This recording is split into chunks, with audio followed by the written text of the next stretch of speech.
Chapter 3, Drifter. The two aliens shout at each other in the Shmoran language. The smaller one crouches in front of me, wiping soot and blood from my eyes. Its blue eyes held no malice or disgust, only sadness. "Come, little one," she says in broken English. I rest my blue, small hand in her large claws, with tears running down my cheeks. She wipes them away with her free hand and guides me away from the carnage. "Eldritch, wake up," Ivarka says from the cockpit of the skiff. I grumble loudly and sit up to see the hunter staring at me. "Don't mind her, she's very observant," the warlock says with a smile as he takes a seat next to me. He was clad in normal clothes, as if he didn't mind being in the same ship with the Elixni. I nod to pick up my helmet, looking for any sign of damage.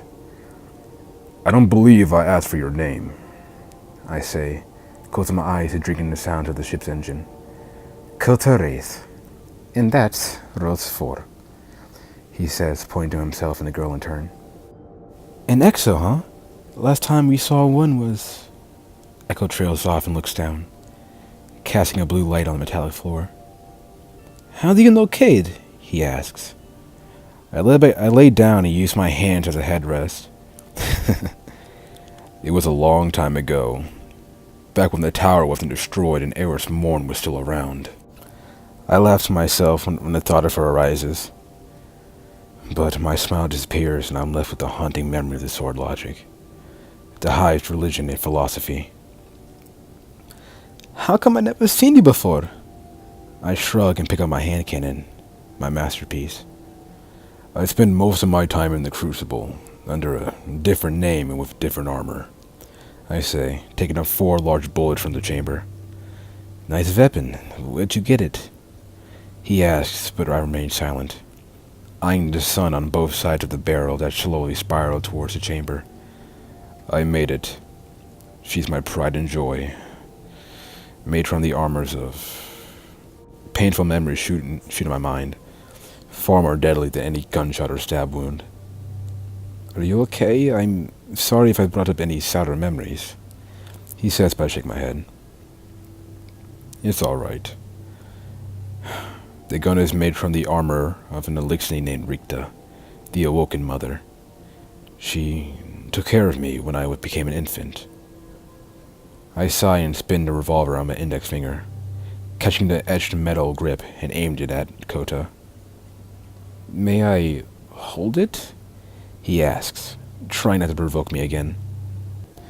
I laugh and toss the gun at him. He barely keeps it at chest level and decides to rest it on his lap. He pulls the claw-like hammer back and aims it at the House of Wolves emblem. "So this House of Strength, is it similar to the House of Judgment?" he questions as he tries to pick the gun up, but drops it. "No, you could compare it to a large gang, though.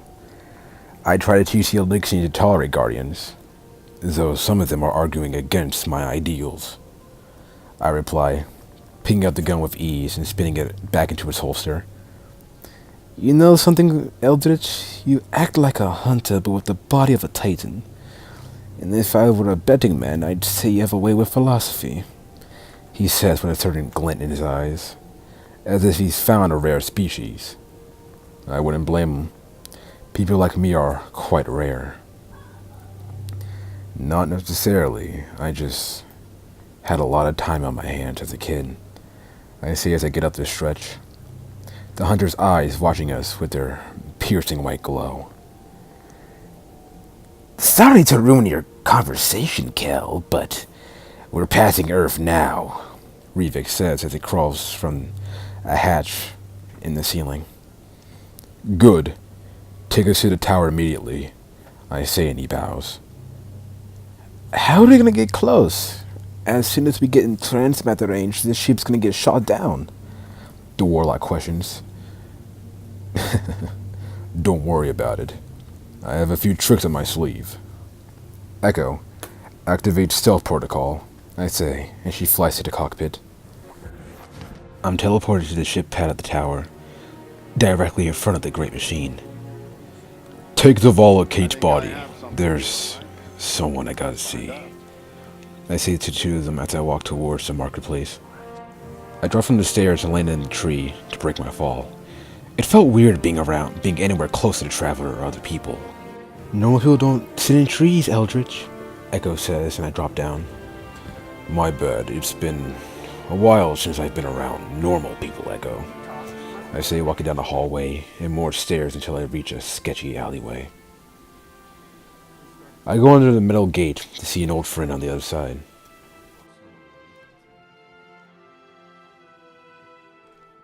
Rifter, you're still alive, I say with a smile as he jumps around, hand rested on the hand cannon under his belt. I should be saying the same thing for you, punk, he says with a smile as we grab arms. So, you got your idea running.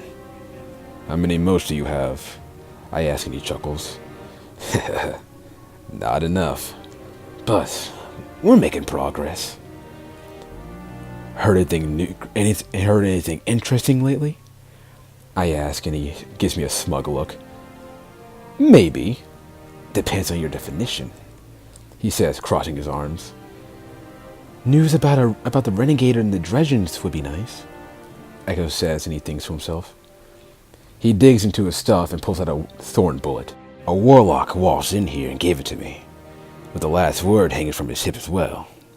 Show him that thing off it was some kind of toy. He grunts in disgust. I don't blame him for being bitter. If someone like Shin killed my friends. What have you been up to, hotshot? Heard your house did a big raid on a vault of stolen black armor gear.